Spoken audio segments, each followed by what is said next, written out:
Hello class 8. Today we are going to study in English grammar chapter 5th, the correct use of adjectives. So what are the different types of adjectives here? Superior, inferior, senior, junior, prior.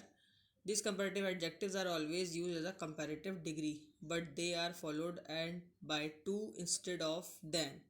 बच्चों, superior, inferior, senior और junior, prior, ये सारे के सारे comparative adjective हैं जिनको हमेशा comparative degree में यूज़ किया जाता है। लेकिन ये बात ध्यान रखिए कि या तो ये इनके बाद में जब ये लगेंगे तो इसके बाद टू लगेगा और यहाँ पर दैन नहीं लगेगा। इनके बाद जैसे inferior to, senior to, junior to, superior to, prior to लगेगा, लेकिन दैन नहीं लगेगा। अगर इसको कंपैरिजन भी करेंगे, जैसे ही इज़ सीनियर और junior to Amit, this cloth is superior और इन्फीरियर टू दैट, ऐसे लगेगा।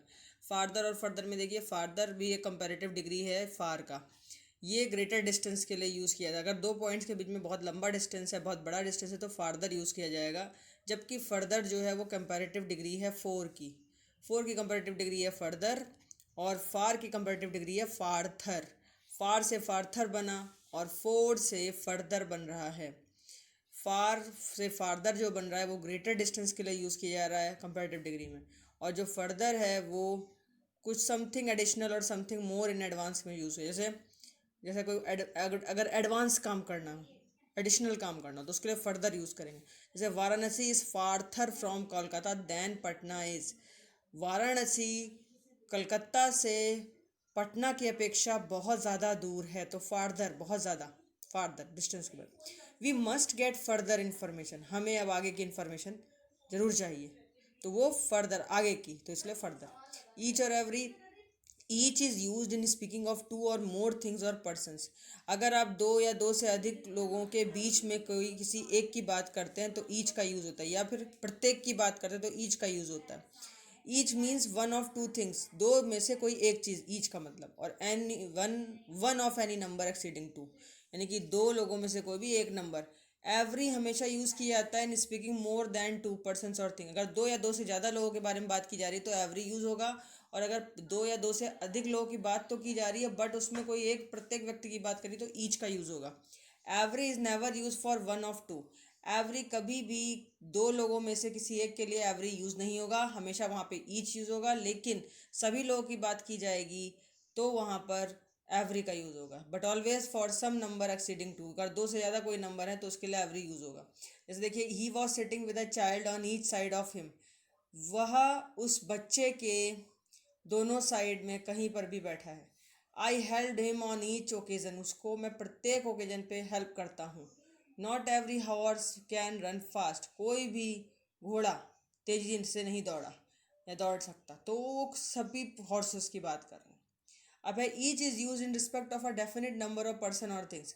आप ईच का यूज़ है कोई निश्चित नंबर का पर्सन है या कोई थिंग है उसके लिए यूज़ कर सकते हैं। जैसे यहाँ पर लिखा है एवरी बॉय, यानी कि सभी boy, every boy, all the boy in the class pass examination. जब एवरी की बात की तो सारे ही विद्यार्थी पास हो गए एग्जामिनेशन में, लेकिन each boy in the class was give 3 tries. हर एक बच्चा, मतलब क्लास का हर एक बच्चा उसने 3 बार ट्राई किया है। अब आता है आइदर और neither. Either has two meaning, either के दो मीनिंग हो सकते हैं। वन ऑफ टू यानी कि दो में से कोई एक, और ईच ऑफ टू यानी कि प्रत्येक में से कोई, दो में से कोई प्रत्येक एक। जैसे हमने यहाँ पर आइदर जब यूज़ करेंगे तो restricted to things that are complementary और where one implies the existence of the other.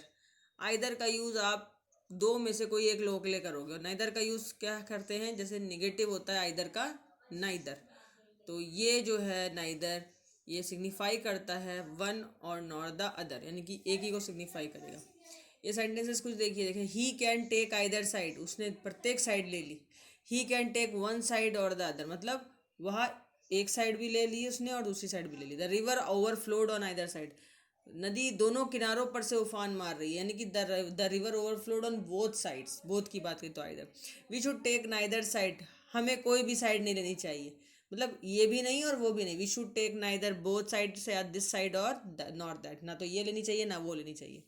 अब आता है ईच अदर और वन अनदर। ईच अदर का यूज होता है, each other is use when to persons और थिंग्स आर कंसर्न। जब दो या दो से अधिक चीज़ें या पर्सन्स जो है कंसर्न होते हैं, आपस में जुड़े होते हैं, तो उनके लिए ईच अदर का यूज़ होता है, प्रत्येक व्यक्ति। और one another it is used when more than two person और थिंग्स आर कंसर्न। जब दो या दो से ज़्यादा लोग कंसर्न होंगे तो वन अनदर लगेगा। और अगर कोई दो में से कोई एक व्यक्ति की बात हो रही है, तो एक व्यक्ति का जुड़ाव है किसी दूसरे से, तो वो ईच अदर।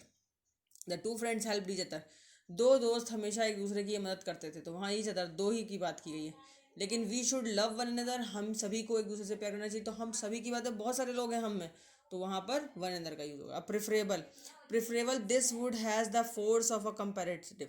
ये प्रेफरेबल वर्ड इसलिए यूज़ किया था तो कि ये कंपैरिजन का फोर्स, मतलब कंपेरिज बहुत ही फोर्सफुली कंपैरिजन करता है preferable.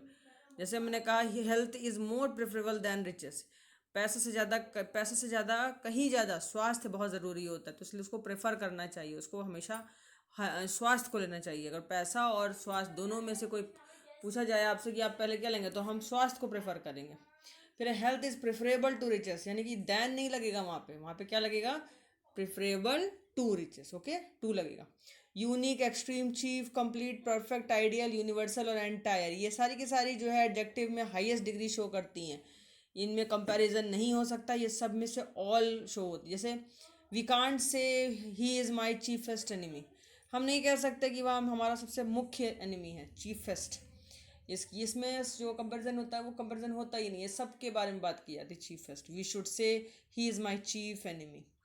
This and that are followed by singular noun, this और दैट के बाद सिंगुलर नाउन लगते हैं, लेकिन दीज और दोज के बाद में प्लूरल नाउन्स लगते हैं। जैसे I don't like these kind of people, यानी पे पीपल यानी कि पीपल खुद में प्लूरल है, आई डोंट लाइक दो सॉर्ट ऑफ पीपल, ठीक है, दो sort of people.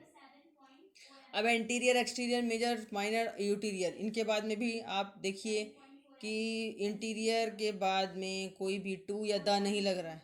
The interior wall of the house is made of would, ये कंपैरेटिव डिग्रीज तो हैं, लेकिन कंपैरेटिव डिग्री के साथ में इसमें और लगता है, कोई भी ना तो पॉजिटिव डिग्री है ना सुपरलेटिव डिग्री है, या कंपैरेटिव डिग्री के रूप में इंटीरियर यूज़ किया जाएगा। इसमें कंपैरेटिव फोर्स नहीं, फोर्सफुली नहीं इसको यूज़ करते, खाली पॉजिटिव एडजेक्टिव शो करता है। Interior, exterior, the interior wall of the house is made of wood, और it is a fact of minor importance.